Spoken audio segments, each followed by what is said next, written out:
Dice la palabra de Dios: llevado pues José a Egipto, Potifar, oficial de Faraón, capitán de la guardia, varón egipcio, lo compró de los ismaelitas que lo habían llevado allá. Mas Jehová estaba con José, y fue varón próspero, y estaba en la casa de su amo el egipcio. Y vio su amo que Jehová estaba con él, y que todo lo que él hacía, Jehová lo hacía prosperar en su mano. Así halló gracia en sus ojos José, y le servía. Y él le hizo mayordomo de su casa, y entregó en su poder, gracias, todo lo que tenía. Y aconteció que desde cuando le dio el encargo de su casa y de todo lo que tenía, Jehová bendijo la casa del egipcio a causa de José. Y la bendición de Jehová estaba sobre todo lo que tenía, así en casa como en el campo. Dejó todo lo que tenía en mano de José. Y con él no se preocupaba de cosa alguna, sino del pan que comía. Y era José de hermoso semblante y bella ¿qué? Presencia. Amén. Dígale a la persona que está a su lado: eres de hermoso semblante, de bella presencia. Dígaselo. Con eso tome su lugar. Eres de hermoso semblante y de bella presencia.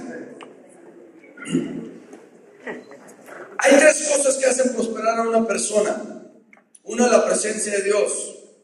La presencia de Dios hace prosperar a una persona. Dos, esta persona con la presencia de Dios es la causa de que las cosas prosperen. La persona con la presencia de Dios es la causa de que la persona o las cosas en las manos de esa persona prosperen. Y tres, es el propósito de la prosperidad en la vida de la persona.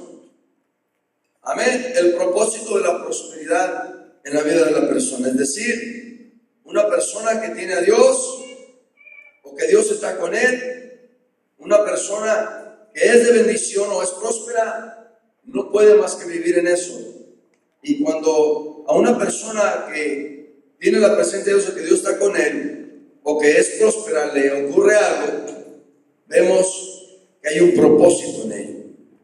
Amén. Hay un propósito a veces en que te ocurran cosas o cosas te pasen y tú no las entiendas y digas que de repente tenías soltura o holgura o tenías bendición y de repente te quedas sin nada y como que no lo entiendes y como que eres sacudido. Estoy hablando en muchas áreas, no nomás en economía. Amén. De repente tú crees que tu matrimonio está bien y de repente se sacude el árbol. ¿Cuántos dicen amén? Y de repente tu esposa, tu esposo comienzan a hablarte de una manera como quizá antes no lo hacían y quizá tú no lo entiendes y tú dices: ¿qué está pasando aquí? Bueno, es que el árbol está siendo sacudido. Acuérdate, todo árbol tiene que ser ¿qué? Sacudido y apodado. Cuando el árbol es apodado, ¿qué pasa? Vuelve a crecer. Produce mejor. Amén. Las ramas viejas se caen y produce ramas ¿qué? Nuevas. Hay veces que en nuestras vidas, hermanos, escuchan, en nuestras vidas hay ramas viejas y Dios tiene que quitarlas. Otras veces pasa esto. Pasa que nosotros nos agarramos hablando de cosas que Dios va a hacer o que pensamos que Dios va a hacer, y esto también causa envidia en otros. Y yo aprendí desde mi caminar con Dios en mi temprana edad de cristiano, una cosa: que cuando vayas a hacer algo para Dios, no lo digas. Cuando vayas a hacer algo para Dios, no lo digas. Mira, si tú dices el domingo: voy a ayunar empezando el lunes vas a amanecer con un dolorón de cabeza, de estómago, de pies, de espalda, no sé de qué, pero vas a amanecer con un dolor. ¿Por qué? Porque tú le avisaste al enemigo lo que ibas a hacer y cómo le ibas a atacar. Entonces, escucha, nunca digas lo que tú vas a hacer para Dios. Simple y sencillamente, hazlo. José tuvo la osadía de contarle unos sueños a sus hermanos, después tuvo la osadía de irle a contar unos sueños a su papá y a su mamá, y después se preguntaba por qué le estaba pasando lo que le estaba pasando. ¿Sí me explico? La Biblia dice que la maldición no viene ¿qué? Sin causa. Entonces, tú debes entender que muchas de las veces, y yo te decía, porque hoy estoy hablando acerca del tópico, del tema, ¿dónde está Dios mientras sufrimos? Y yo te decía el miércoles que ¿dónde está Dios? A veces nos preguntamos, ¿cuántos se han preguntado? ¿Dónde está Dios ahorita que lo necesito? ¿O dónde está Dios ahorita que estoy atravesando por esta necesidad, por esta escasez, por esta enfermedad? Porque mi hijo se me fue de mi casa, porque mi hija salió embarazada, porque, o sea, pasan tantas cosas en la vida cotidiana y de repente nosotros nos preguntamos, ¿dónde está Dios?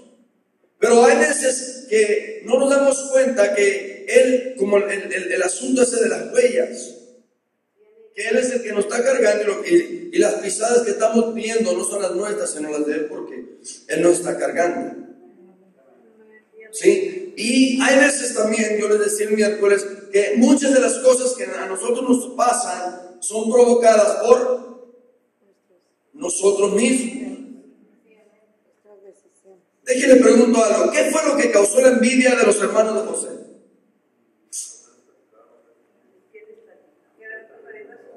Era el preferido del papá. Mire, si yo soy un cristiano justo y mi papá me da un trato preferencial, yo hablo con mi papá, le digo, oye papá, estás causando tú que mis hermanos me aborrezcan.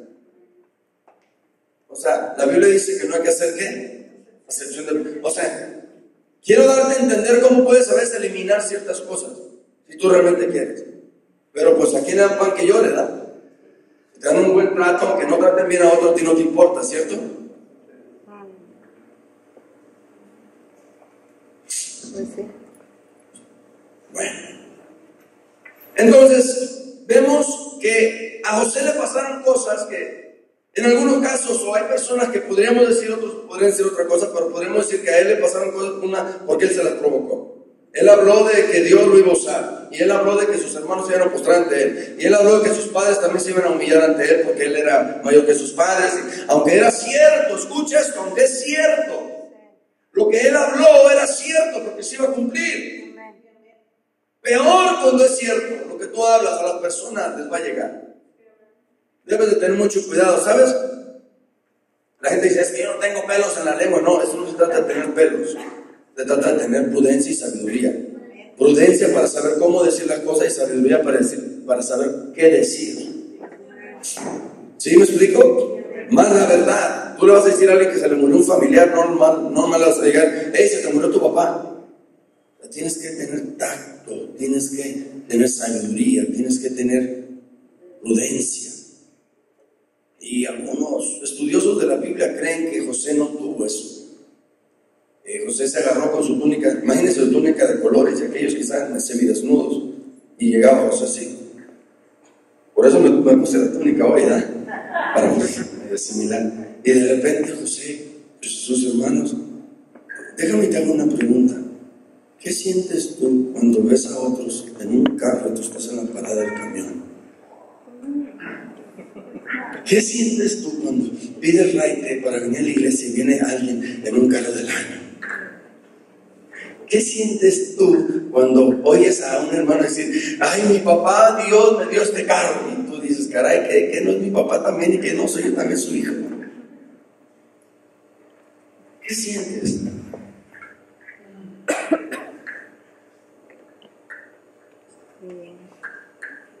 ¿Existe la envidia? Sí, existe la envidia. Claro que existe la envidia. ¿Y qué es la envidia? La envidia es tener lo que otro tiene, o que te duela que otro tenga lo que tú debes de tener, que tú te sientas que tú eres más digno que él, y que no te importa lo que tú le hagas o hagas para tener lo que el otro tiene. Ahora, yo te quiero hablar rápidamente, quiero avanzar. Vemos a José, el hijo consentido del papá, el más chiqueado, como tú lo quieras ver, túnica de colores, vestía bien, comía bien, tenía afecto, cariño, amor. Tenía cosas que sus hermanos carecían. Y de repente vemos que José es vendido, traicionado. Entonces le vinieron a la vida de José un sentir, sus emociones fueron alteradas. José, de tener su casa, padre, familia y todo, termina siendo vendido por sus hermanos como esclavo y es trasladado por los mercaderes a Egipto. Viendo esta tragedia, el dolor que le pudo causar a su padre, tan grande dolor, un día mi hijo simplemente se fue a Estados Unidos y él tenía como 17 años, 16, 17 años, yo no sabía. Y eran como la 1 de la mañana y yo no dormía y yo estaba muy preocupado. Ese día casi no dormí. Hasta como a las 4 de la mañana le dije a Silvia, oye, espérame, esto ya es muy tarde. Me dijo, pues Isaac como que me dijo, como que sí hubiera Estados Unidos. Hombre, me enchilé, me embravé. ¿Por qué no me había dicho nada? Mi hijo nada más se fue. Pues yo puedo entender a Jacob, que era el papá de José, como su hijo simplemente es vendido. O sea, cuando tomas a alguien, escucha esto, y ese alguien se te aparta o se va, hay un sentir en ti. Esa persona deja algo en ti. ¿Cuántos están aquí? La pérdida de un ser querido, la pérdida de un esposo, esposa, hijo, novio, novia, la pérdida de alguien va a dejar una huella, ¿sí o no? Sí, y esto no lo podemos imaginar en Jacob, el padre de José. Él ha de haber atravesado por esto. Entonces, más cuando eran sus propios hijos que le hicieron causar esto o sentir esto que él sintió. O sea, los hermanos de José fueron los que le causaron todo este dolor y los hijos de Jacob fueron los que le causaron dolor a él. ¿Sí lo entendemos? Sí, amén. Entonces es difícil entender cómo pudieron convivir con los hermanos con esa conciencia durante tantos años. Y pues ya lo vendimos, ya se fue, pues órale, y se olvidaron de él. Claro que después viene la consecuencia. Acuérdate, todo siempre sale a la luz. Sí, amén. Lo que haces el lunes, el domingo, se va a manifestar.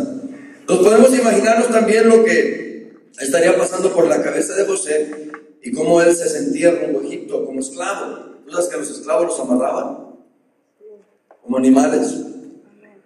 Y aquellos mercaderes ahí los llevaban, posiblemente en jaulas. Se ven algunas películas de aquellos tiempos que usaban jaulas para llevar a los esclavos.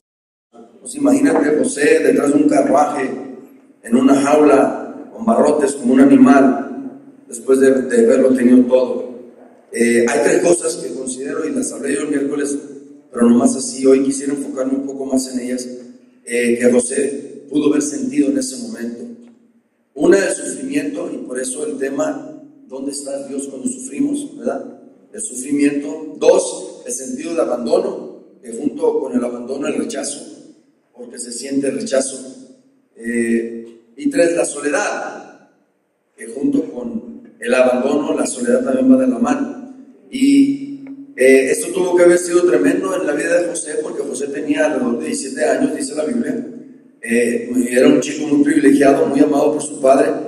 De llegar a tener todo esto, de repente perderlo todo y de repente ver un futuro cierto, prometedor, y de repente ver un futuro incierto. Ahora, yo sí quisiera enfocarme en estas tres cosas, porque yo considero que en la iglesia hay personas que están sufriendo o están atravesando, o estas tres cosas de repente vienen y nos incapacitan para nosotros poder continuar en el camino del Señor. Y esto ha causado a muchos que hasta no vengan a la iglesia. Y le voy a decir una cosa que para mí es triste. Si yo estoy atravesando por problemas y tengo el privilegio de venir a la iglesia y que Dios de perdida me dé 2 horas, 3 horas de paz, de gozo, de alegría, y yo desaprovecho esa oportunidad, ¿sabe qué? Entonces yo me merezco lo que me pase. ¿Por qué? Porque se me está dando algo gratis y yo lo estoy rechazando.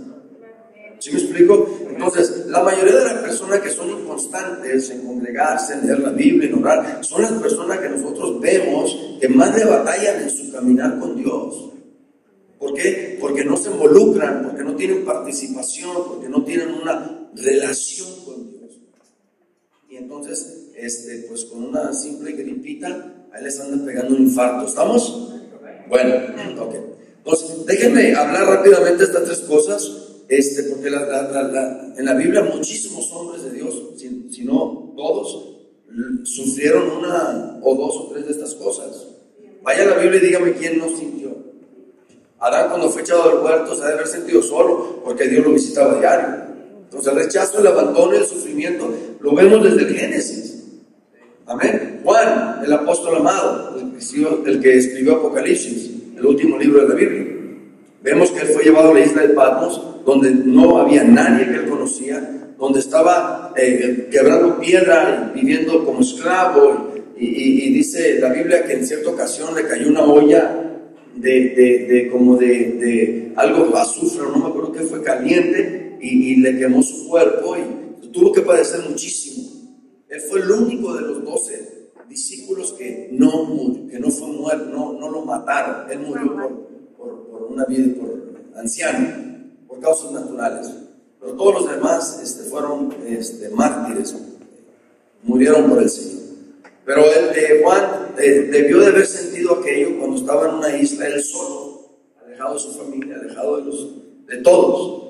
Mataron al Señor Jesús, que era a quien él amaba, porque dice la Biblia que recostaba su cabeza en su pecho. Entonces, pues ya no tengo Señor, ya no tengo familia, ya no tengo hermanos, ya no tengo nada, estoy en una isla solo. Tuvo que haber sentido también rechazo, abandono, etc. Y estas cosas te pasan a ti, me pasan a mí cuando nosotros también nos encontramos lejos, cuando nos encontramos fuera de nuestro medio ambiente. ¿Estamos? Y entonces tienes que saber cómo lidiar con ello. ¿Estamos o no? Okay. Pablo también lo habla, ¿no? Se los dije la vez pasada, que el apóstol Pablo lo dice por allá en la segunda de Timoteo, me parece 4:16. ¿Y se acuerdan o no? Bueno, vamos a regresar ahí nomás. Déjenme hablarle acerca de estas tres cosas: sufrimiento, abandono y soledad. Amén. Ok. ¿Qué dice la Biblia acerca del sufrimiento? Bueno, de todos los desafíos lanzados al cristianismo en los tiempos modernos, tal vez el más difícil de explicar sea el problema del sufrimiento. Amén. ¿Por qué? Porque surgen preguntas en las mentes de las personas, tanto cristianas como no cristianas, preguntas tales como: ¿cómo puede un Dios amoroso permitir que continúe el sufrimiento en el mundo que Él creó? Todo este tipo de preguntas y planteamientos son lo que los ateos agarran para atacar a Dios. Para aquellos que han soportado un gran sufrimiento en ellos mismos, esta no es una pregunta filosófica, sino una profundamente personal y emocional. Porque se preguntan: ¿cómo responde la Biblia a este problema? ¿Nos da la Biblia algunos ejemplos de sufrimientos y algunas indicaciones de cómo tratar con él? Y la respuesta es sí. Amén. La Biblia es sorprendentemente realista cuando se trata del problema de soportar el sufrimiento. ¿Cuántos saben que Jesucristo sufrió? Sí, amén. Y Él es Dios. Amén. Por una razón, la Biblia dedica un libro entero, escuche esto, un libro entero a este asunto o a este tema del sufrimiento. ¿Qué libro cree usted que es el que? Job comienza con una escena en el cielo que proporciona al lector la información de fondo acerca del sufrimiento de ¿quién? De Job. Amén. Job sufre porque Dios contendió contra Satanás. Hasta donde sabemos, Job nunca se enteró de esto. Es decir, lo que ocurría allá, él no se enteraba abajo. Y es que escuche, quiero decirle esto, porque cuando usted está sufriendo, hay cosas de las que usted no se entera. Y sabemos que para los que aman a Dios, todas las cosas les ayudan, ¿qué? Para bien. En tu mente, el sufrimiento, escuchen. ¿Cuántos saben que el sufrimiento te señala? Te gobierna, si tú lo permites. Porque el sufrimiento puede venir a ser un ¿qué? Un sentimiento. Afecta tus emociones y te altera. ¿Te acuerdas? ¿Qué sigue tus emociones? Tus decisiones. Entonces, el sufrimiento afecta tu manera de decidir. Por eso muchas de las veces en sufrimiento o en enamoramiento tomamos decisiones equivocadas. ¿Estamos? Sí, amén. ¿O no estamos? Sí, amén. Entonces, una persona que está atravesando por una situación difícil de sufrimiento, llegas y le dices: yo te entiendo. Dice: ay, que me va a andar entendiendo. O sea, luego entra. Y vamos a ver por qué es que a veces hay ese tipo de de razonamientos.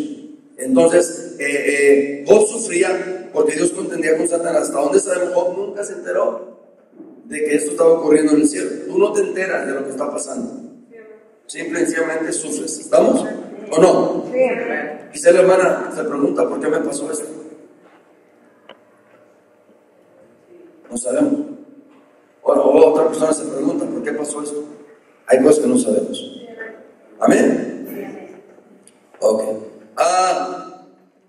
Entonces Job nunca se enteró. Ninguno de sus amigos, por tanto, tampoco se enteraron.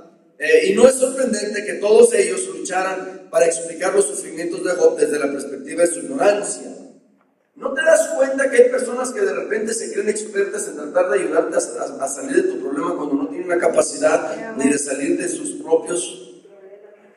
Debes de saber que en medio del sufrimiento hay solamente una salida, y es Dios. En el medio de tu sufrimiento tú eres vulnerable, y por eso es que escuchas a cualquier persona, pero debes de entender que como eres vulnerable te debes de cerrar. Sí. Porque tú escuchas a las personas a veces que equivocadas y recibes de ellas consejos equivocados. No, tú no tienes que soportar esto. Tú no tienes... Espérate. Por eso dicen que si quieres saber de matrimonio no le preguntes a un divorciado, porque él te va a enseñar hacia cómo divorciar. Y en la mente del divorciado, tú no tienes que aguantarla. Yo no la aguanté. No, espérame, sí tengo que aguantarla. Porque estoy casado, porque tengo un compromiso, porque yo asumí un compromiso, una responsabilidad. Porque yo dije sí, en las buenas, en las malas, en enfermedad, en salud, en dinero, en pobreza, en tacos, en pescado, ¿Sí me explico? ¿Aló? Entonces, necesitas tener cuidado de que en medio de tu sufrimiento, ¿a quién escuchas? Porque a quién escuchas determina lo que escuchas. Lo que escuchas determina lo que piensas. Lo que piensas determina lo que sientes. Lo que sientes determina lo que decides. Lo que decides determina lo que haces. Lo que haces determina tu carácter. Y tu carácter determina tus resultados. Y cuando ya no te gustes tú en carácter, como tú eres, necesitas no querer cambiar tu carácter. Necesitas agarrar esa cadenita totalmente hasta arriba y decir, no me gusta mi carácter, no me gustan los resultados. Entonces cambio a quien escucho. No me junto con la gente. Ay, el pastor, ya viste, es un hombre de Dios, no te metas con él. No te va a caer juicio. Esa es la clase de respuesta a un planteamiento de ese índole. Te llega alguien, no, es que mi esposa quiere consejería, porque el pastor puede dar consejería, Perdóname, yo no soy la persona indicada para darte consejería. Pero hay personas que son todólogos, ¿sí? Y que se creen que pueden, se creen que son chile de todas las salsas. Y debes de entender que a mí hay veces que me hacen preguntas y digo, discúlpame, es que yo de eso no sé. Ayer me preguntaba de mi camioneta algo el laminero. Me dice, oye, tú no eres muy imaginativo, ¿verdad? Dice, tú eres más visual. Porque yo le digo, a mí tú dime qué hacer y yo lo hago. Pero yo digo, o sea, ¿por qué me voy a quebrar yo la cabeza cuando él ya sabe qué es lo que se tiene que hacer? Y simplemente a él le toca decirme qué hacer, yo lo hago. ¿Por qué? Porque para mí es más fácil obedecer que mandar a alguien a hacer algo. A mí dime qué hacer y lo hago. Mandarte a hacer algo, tengo yo que pensar qué es lo que tú tienes que hacer y cómo hacerlo. Pero a mí me cuesta más mandar a alguien. Por eso la gente dice, mandar es fácil. No, mandar no es fácil, porque el que manda tiene que saber qué es lo que se va a hacer. Más él es responsable. Tú de obediencia, tú nomás haces lo que se te pide y punto. Por eso debes entender esas cosas. Entonces debes de tener mucho cuidado quién escuchas, quién te alimenta, porque eso va a determinar totalmente tus resultados. Lo que escuchas, totalmente determina tus resultados. Por eso esas comadritas en los lavaderos y barriendo afuera, y hay que, fíjate que a otra con esa chancla. De veras. Escuchas a 3 pastores, recibes 3 mensajes. Ni uno igual. Te vas a inclinar hacia uno. Y si no va siendo tu pastor, te fregaste. O se fregó él, o se fregó la iglesia, o se fregó Dios, o se fregó el ministerio, o se fregaron las almas, o el propósito de Dios no se va a cumplir, o tus dones no van a fluir.